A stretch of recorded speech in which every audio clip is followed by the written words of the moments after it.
Good afternoon, everyone. I'm Priscilla Solis Ibarra. I am in the English department at the University of North Texas, and I'm really happy to be here this afternoon, this concluding session of the conference. Thank you all for being here. It's my pleasure to introduce Chip Blake. H. Emerson Blake has been shaping the conversation on the relation between humans, nature, and culture at the highest levels for the span of his career. He has been the editor-in-chief of Orion magazine since 2005. I imagine most of you are familiar with this publication, but if you're not, I'll tell you that it is the leading magazine on environmental issues in print today, and it has done its work without advertising for the span of its existence. Chip was also previously editor-in-chief of Milkweed Editions, and before that, he served as Orion's managing editor. His editorial work has been recognized by the Pushcart Prize, the Penn Literary Award, the John Oakes Award, the Minnesota Book Award, the Oregon Book Award, the Pacific Northwest Booksellers Bestseller List, Best American Essays, and the New York Times Notable Books of the Year. He has served as a panelist for the National Endowment for the Arts. In 2016, he received an honorary doctorate from the Environmental Sciences and Forestry program at the State University of New York. I have had a unique opportunity as a member of the board of directors for Orion to observe his leadership and his unique talent to facilitate the success of so many writers and thinkers to the benefit of us all who get to read the outcome of his hard work in issue after beautiful, thought-provoking issue of Orion. And Orion magazine has a unique relationship with the Sowell collection. The magazine's archives have been here since 2007. So it is particularly relevant that he has been invited to speak to us today at the conclusion of his conference. Please help me welcome him to share with us his thoughts at this, his first Sowell Collection Conference.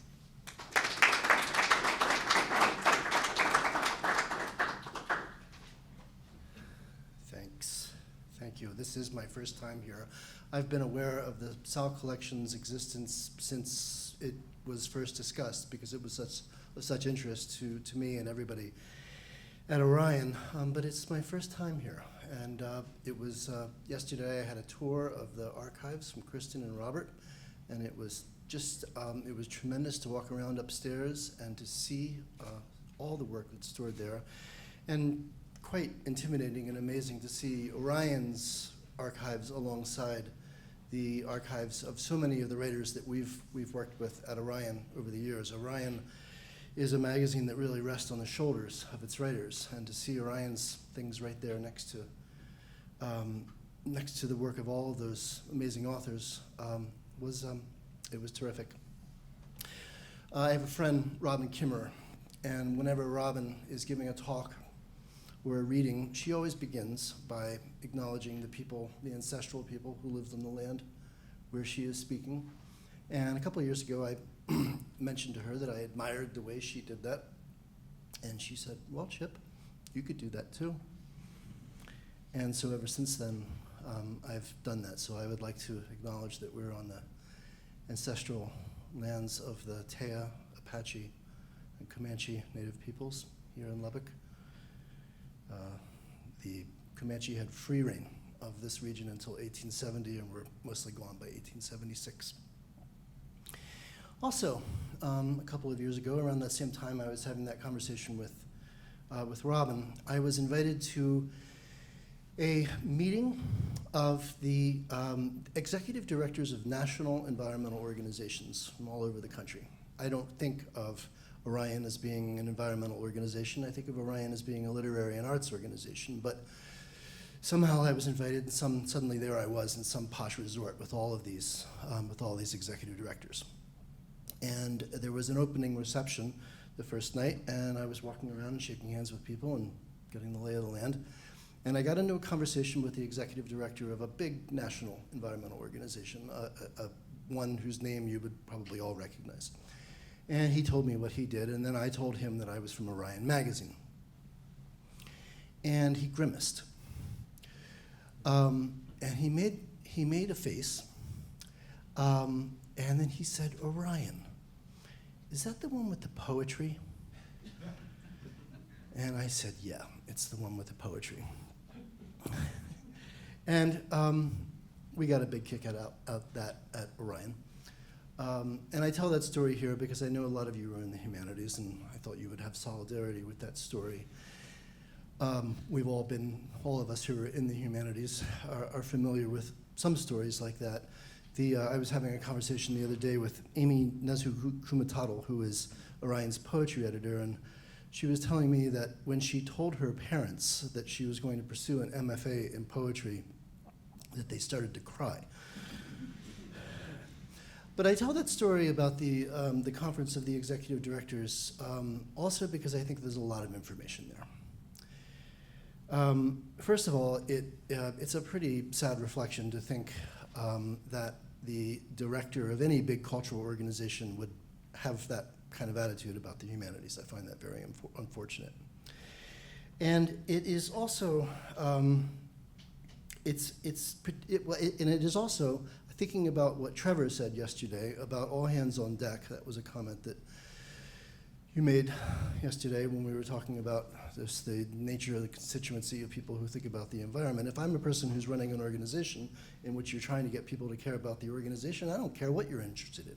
If you're interested in poetry, if your experience through nature comes through being an indigenous person, if you're a hunter, if you like to go to the casino on Friday night, I don't care. I want you to be part of my constituency, and I see nothing to be gained by taking any kind of pejorative attitude towards somebody because of something as simple as poetry.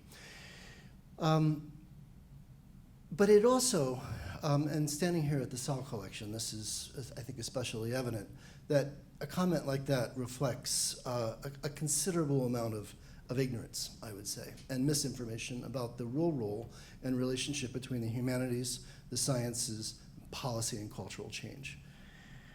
I would like to read a short quote from Rebecca Solnit. Joy is a revolutionary force, and so is beauty, because what we are trying to defeat is so many different kinds of ugliness. Remembering what's beautiful is remembering why you try, what's at stake, who we could be, and who else is out there. And that is a language that's created by the intersection of science and spirit and humanities.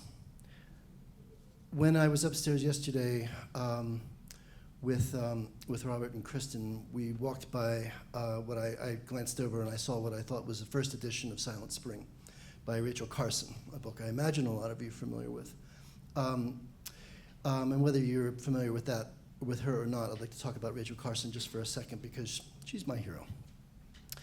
And her work is really for me, the hardest evidence of where the humanities and where writing comes together with cultural change in a way that without having that, something else can't happen.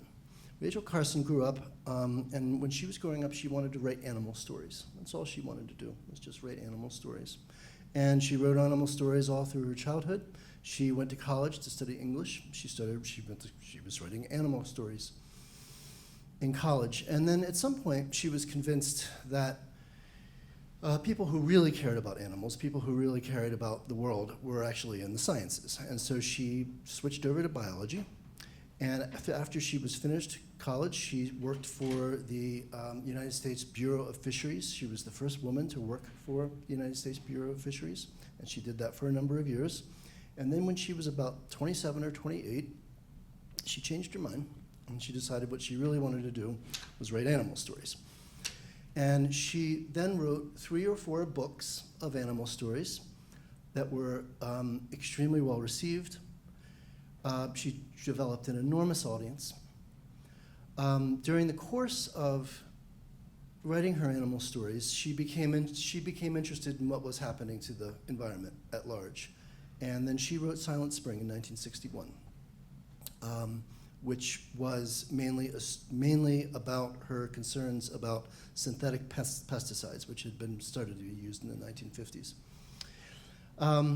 And when I think about the most important things that happened as part of getting the American environmental movement started at that time, there were a lot of things that were happening. There's a lot of things you could look to say that that was the catalyst for a new environmental consciousness. But for me, it was that book, and particularly the fact that it was serialized in the New Yorker and then selected as the Book of the Month Club in the fall of 1962. The Book of the Month Club was an organization, does the Book of the Month Club even exist anymore? Does anybody know the answer to that? Curtis, do you know that? I don't know, actually. But in those days, the Book of the Month Club was enormously influential, and they had never, ever selected a book that was that provocative, that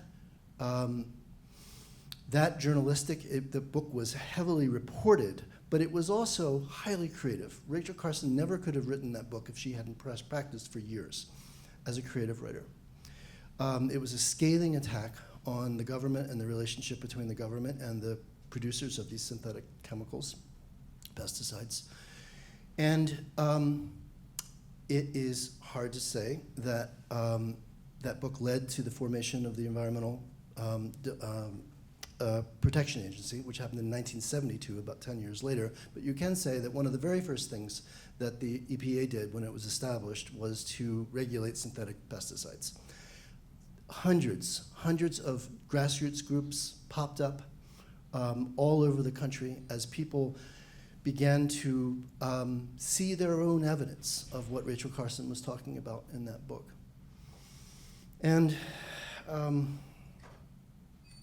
here at the Sowell Collection, we're surrounded by the people who have gone, the work of the people who have gone in their footsteps. And I'd like to talk about that for just a moment now. I was talking to Priscilla this morning, and I asked her what she thought the value of a literary archive was. And she said, part of her answer at least, was that it gives you perspective on how narrative changes and how it can change. And it's impossible for me to walk through was impossible for me to walk through the archives yesterday and see the Orion materials there and to not think about how people who come and look at those materials will regard the way Orion has changed.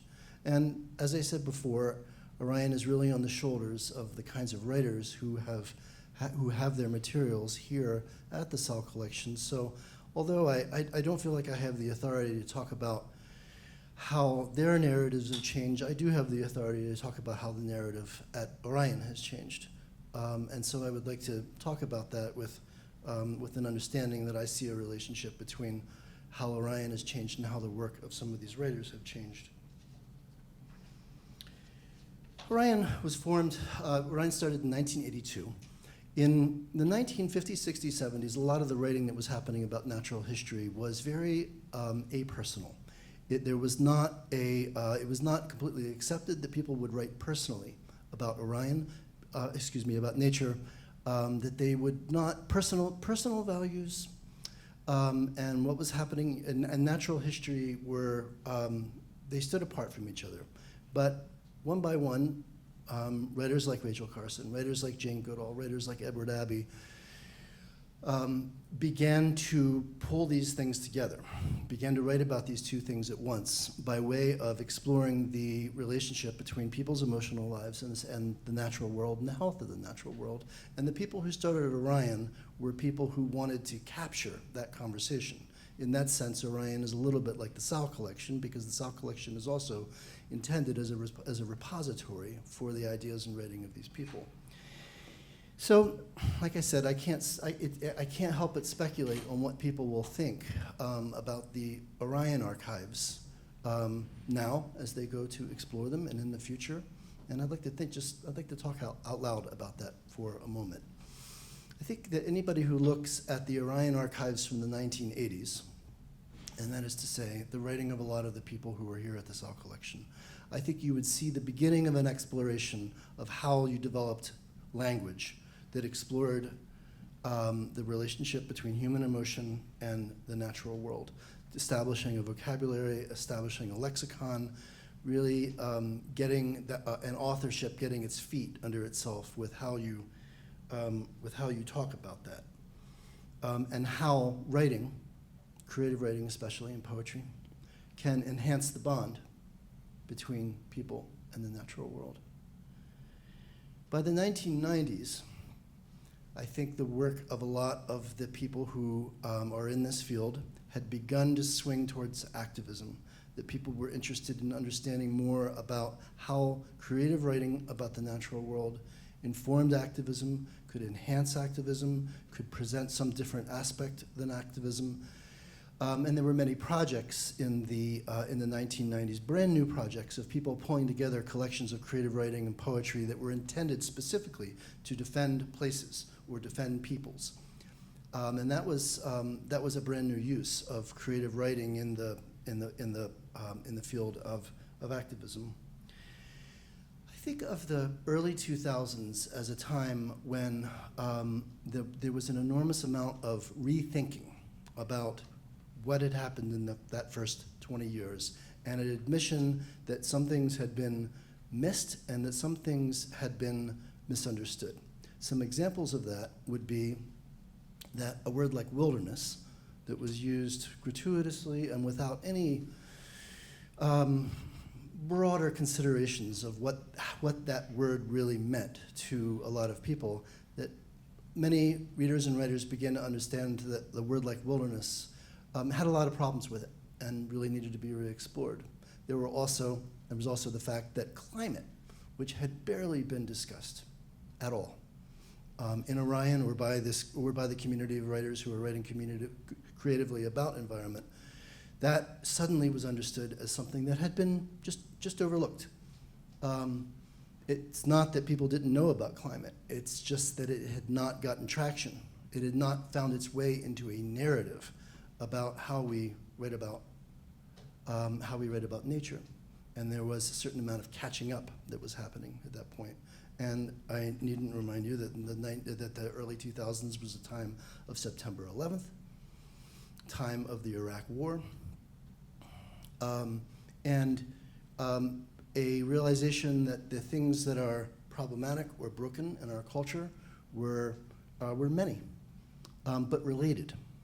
And many writers were beginning to understand how the injustices of one sector of society were beginning to match up and with injustices from other sectors of society. And so now we come to the present day, the 2010s or whatever we call it. I don't actually know is that what 2010s? Is there any agreed upon nomenclature for that? Whatever it is. At Orion, and I think in this community of writers at large, I think this is a time of really finally looking at issues of race, class, and gender. Race, class, and gender had been subjects that always had been given a certain amount of attention. I think I would probably say lip service. But this is a time when these issues, people who are concerned about environment, really have to really begin to understand how the way we enter race, class, and gender into the conversation about nature has an enormous amount of influence over how successful the effort to create a healthy world can be. So if I can go back to my meeting of executive directors that I was at a couple of years ago, when I think back on that time, I think back on that meeting, virtually everyone who was in that room was a white man. The people of color who were there were, I think all of them were people of color who represented organizations related to race as if they were only qualified to represent organizations that were directly related to people of color. There were some women there, but not very many. And that is, no matter how hard you are trying to have an accurate narrative of what is happening in our culture, if you only have one kind of narrator in the room, no matter how hard you try, you're going to keep on having the same sort of narrative. And I think that's where the idea of how narrative changes, I think part of where we are in our culture now, part of where we are in thinking about the natural world, and how it is protected and how we build a better relationship with it. I think we are in an era right now where it's no longer enough just to think in terms of narrative and how the narrative changes, but who the narrators really are, who the narrators are who are really in the room. Because if the people who are directing these organizations, if they all are the same kind of people, which is to say that they look a little bit like me, the narrative is just, no matter how hard those people are trying, no matter how hard they are reaching out to listen to new voices and include new voices, including new voices is a good thing, but people have to be included too. And when I think about what I hope that that meeting of executive directors will look like, not next year, next week, I hope it will look very, very different than it did when I was there just 2 years ago. So that leaves those are the things that I see. Anybody sitting down and anybody who sits down and looks at the Orion archives, those are the things that I see them identifying as places where the narrative was evolving and changing, and that leaves with the question of what happens next.